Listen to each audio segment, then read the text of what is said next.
Hey, Shalom, give our praises, glory to Yahweh, Shemiyah Shah, Bishop Dash. Give honors to the apostles, GMS, Shalom, to the faithful men that's continually doing this work. And this is a very quick video. The brothers ain't seen that yet. With the Elder Tahar's video, he just, I guess one of the IPK niggas, whatever the nigga's name is, I guess one of them dudes ran into their school, whatever, their car. And, I believe IPK. I mean, I don't want to bear false witness, but them niggas is obviously off in the spirit. They're not men of the Lord. They could most likely have been paid off. I'm leaning towards that. I don't want to say it is for sure because I don't want to bear false witness, but yeah, like we always keep saying, this is the narrative Esau want to paint, that the Hebrew Israelites are such a violent, group. And, you got the other guys talking about, pull up, and I guess that's supposed to be the day. I don't know if anything happened.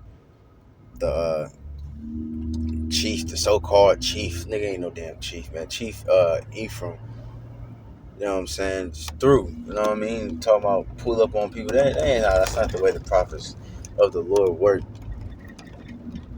All right. And you want to continue to be in that spirit where you just constantly want to have fights and brawls and shit like that, then the Lord is going to cuss your ass out. And that's what he's doing with the prophets of the Lord, the true prophets of the Lord, which is us. And then your niggas ain't listening, so then the Lord gonna bring judgment upon you niggas. And some of that shit gonna be set up by Esau, so he can paint the narrative. But think about those guys over there that's just blindly following these leaders, these groups. They gonna get folded with these niggas, man. The leader, he probably gonna be unscathed, escape. But then you gonna have the young people that actually, some of them might be sincerely wicked. You know what I mean? Niggas thinking this shit is a fucking like a backer gang or something like that. And then they gonna get fucking folded, man. Just like Esau, he always infiltrate a lot of these different things, like gangs. The original gangs was supposed to help the community and all that shit. All right, and Esau got up in there, and those gangs sold out, and now Esau magically weapons is appearing in Chicago. And remember when the riots was happening, they a fucking group of white people in the cars was passing out bricks and shit. Like, come on, man. The cops was over there destroying their own shit, destroying their own cars. So this is the same thing, man. Esau, best believe, man, Esau got what's that called? Spies and whatnot in each camp, even in GMS. And one day I bet you somebody gonna wild out, fucking strap a bomb to himself or some stupid shit, or shoot up a so-called Jewish synagogue. Because Esau want that narrative, man. But if you are part of these groups, man, really you should fucking leave them, first of all, because they don't got the spirit of Yahweh Shemiyah Shah. Scripture says the spirit is the spirit of prophecy, not of brawling and fighting, getting your lick back and all that shit. Scripture says if you get in trouble in one city, go flee, go to another city. It doesn't say go get brothers from different camps and all come together and join hands and fight these and get your revenge. Like, what are you doing, man? Niggas are goofies, man. This is 1 Timothy 3:3. It says, not given to wine, nor no striker, not greedy of filthy lucre. And a lot of these camps are greedy of filthy lucre. Dude putting up his cash app. If anybody want to support us going and pulling up, they got a van with a fucking advertisement on it and shit. These dudes is advertising, dude. Alright. It says, but patient, not a brawler, not covetous. So yeah, you gotta be patient. You know what I mean? And not a fucking brawler. You know what I'm saying? Royal Rumble, as they called it. Dude talking about Royal Rumble. You niggas are, man. Hey, the Lord gonna destroy you niggas, man.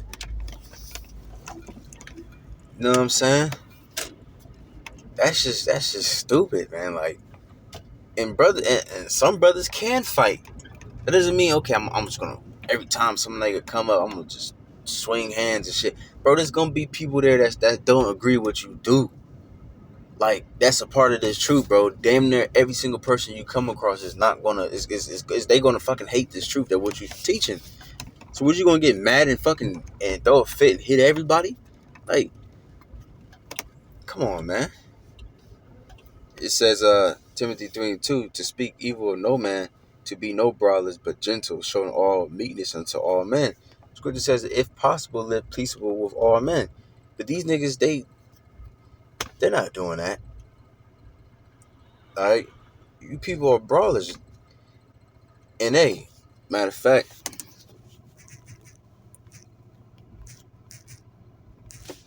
because since y'all niggas,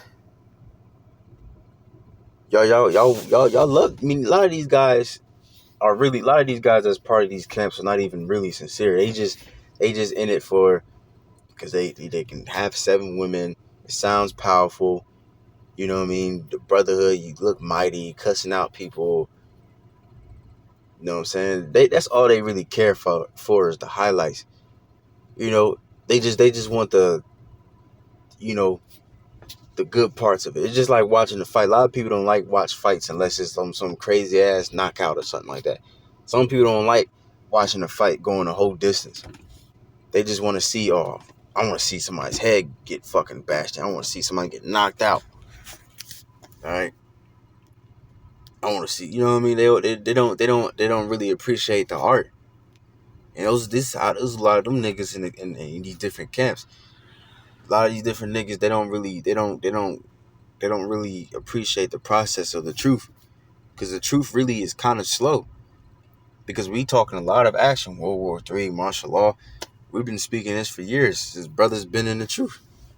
Some brothers been in it 15, 29, 10, 4 years. Imagine if you saying something is about to happen for so many years and it doesn't happen. It doesn't happen yet. All right, now a lot of things we saying is coming to pass, but obviously not. The MOTB is not here, and World War III is not here yet. Technically it's here, but you know what I mean. Goddamn it. Imagine, I mean, it's too slow for these niggas. So a lot of these niggas, they want entertainment. They wanna see action. They want to see a lot of fighting. You know what I mean, all that, because they don't really care about the Lord. They just care for the highlight of the certain highlights of it. All right. But since you niggas love violence so much, all you people trying to go back and retaliate and all these different things, and a lot of you guys got weapons, you trying to show it off on camera. If you got weapons, that's your fucking business, but keep it to yourself. Let your personal life stay your personal life. Brothers got things that they got going on. You might got a woman, you don't fucking you make a video of women all in the screaming shit. You know what I mean? You got guns and swords, and keep that shit to yourself. You got a nigga, and he was pretty good too. He was a big nigga, man. He had a fucking katana, bro. He had some fringes on, bro. And he was over there slicing and dicing shit. He actually looked pretty good, but nigga, that's cool. I love katanas. I wish I can get one day. But keep that shit to yourself. There's no need to put that on videos, because then that's gonna make you look like people gonna automatically look at you and be like, oh, see, you probably gonna try to chop somebody's head off with that. But yeah, like I said, since you niggas love violence so much, guess what? Violence is gonna come to you. Psalms 11:5. Yahweh trieth the righteous, but the wicked and him that loveth violence is so hateth. Okay, so the Lord hates a person that love violence, man. He's supposed to be peaceful. All right, the Lord didn't come and it was so violent and, you know what I mean, and just killing people left and right. No. All right.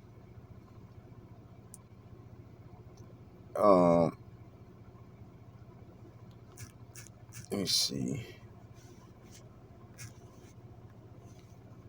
Let me see if this is the one, cause yep.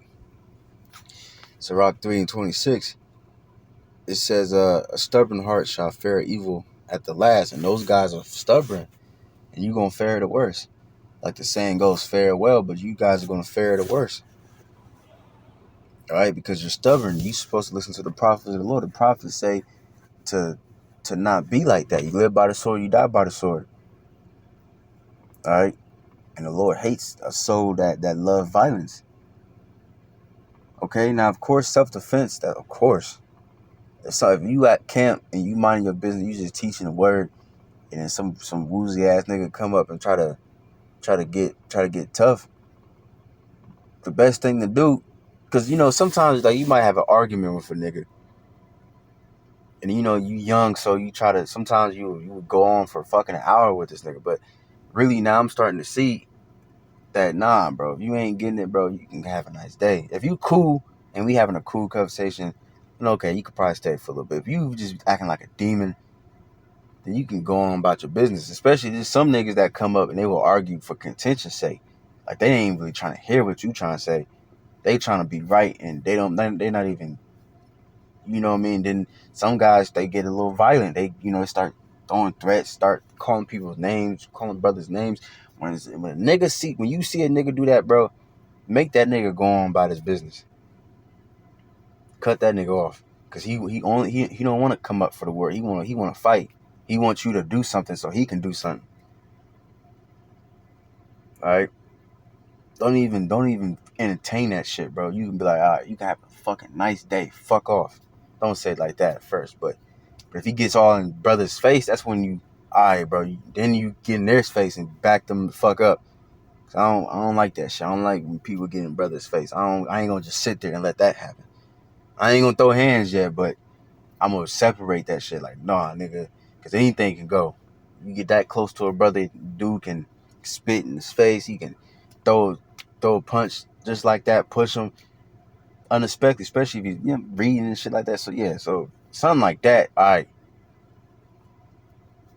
But if you already see the nigga on contention, he just want to fight. He just hot. You either tell him like, bro, you calm down, bro, and we can talk, or you can go on about your business. Cause we ain't playing that shit. All right. But those niggas are stubborn. We trying to teach them the way, and they call us cowards. How does that make you a coward? The scripture says if you avoid a fight, that's wisdom. All right. There's a lot of people out here today that have died or got extremely beaten or whatever, or have somebody else get killed because of their fucking mouth. They could have just mind their, all right, bro, you got it, leave, turn the other cheek, and go on about their business, but they didn't. I've seen many videos like that. A couple in Chicago, dude, I'm gonna stay right here. He said, what? And he shot that nigga up, and hey, that's exactly right, because I ain't about to let you go get your gun and come back to me. Like, if you gonna make a threat, then nigga, then be prepared to die then, nigga. Like, if you gonna be that fucking stupid, it's just like the samurai. They had that saying, because the katana was the last resort. Because mainly they had many weapons. They had spears or whatever. I forgot what their spears called, but they had bow and arrows and shit like that. The katana was like the last resort. All right. And it was said, in what's that called? You fight in the street. Forgot what it's called, but pretty much that was illegal unless you had a right cause. You can't duel. You can't have a duel unless, like, if you go to a nigga and fight him for some stupid fuck shit and you kill him, then that's illegal for you because you shouldn't be having it. But if it's a righteous cause, whatever, or something like that, if I remember, then okay. But they had a saying like, don't draw your sword unless you prepare to die, because you draw your sword, you can't, all right, my fault, man, put the shit back. But for a lot of you niggas, it's gonna be too late. You already drawn the sword. Talking about, let's get back at these Palestinians, and then, hey, the Lord gonna, all right, man, the Lord gonna make you experience that fire, bro. You want to talk all that shit. You want to seek out all this violence, just like these thug niggas, but these trap music and shit. And all their songs, they're always talking about murdering and killing somebody, man. And guess what happens to them? They get fucking murdered. Because you speak that into existence. If you always speaking about violence and killing, and then guess what? That's exactly what's about to happen to you. Because you spoke nothing but death in your life. Alright? It says, and he that loveth danger shall perish therein. So those guys, they love danger. They don't love wisdom, because wisdom will keep you away from danger. You know what I'm saying? Or wisdom will protect you from danger. You know what I mean? You be in the midst of danger. Alright, you be in the midst of danger and you be untouched because you know you're not fucking with nobody and nobody gonna fuck with you. You know what I'm saying? So yeah, man. Let's see what else is gonna happen. You know what I mean? It's interesting times. But anyways, with that, hopefully this edit finally give our praise and glory to Albert Shimi outside. But Shimmer Copper Dash to honors to the apostles of GMS. Shalom to the faithful men that's continually doing this work. Down but say Shalom.